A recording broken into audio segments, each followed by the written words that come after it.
তো বন্ধুরা দক্ষিণ দলনি জুড়িয়া আমরা বুট কেন্দ্র এখানে আইছি বুট দিবার লেগে আয়া দিয়ে যে লম্বা লাইন লাগছে লাইন খার হয়েছি 2 ঘন্টা পরে বুট দিয়া বাইরেছি বাইরনির পরে লগে লগে দেখি মাননীয় বিধায়ক আমিনুল হাজি আইছে আবার লগে লগে সালাম আলী দিছে মুসাফা করতেছে মানুষের লগে সাক্ষাৎ করতেছে দোয়া বিচারতেছে।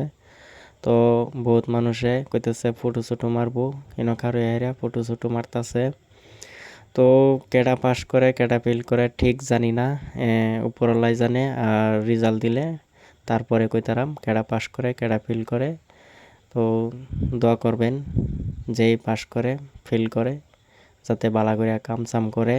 তো আজকা ভিডিওটা এই পর্যন্তই।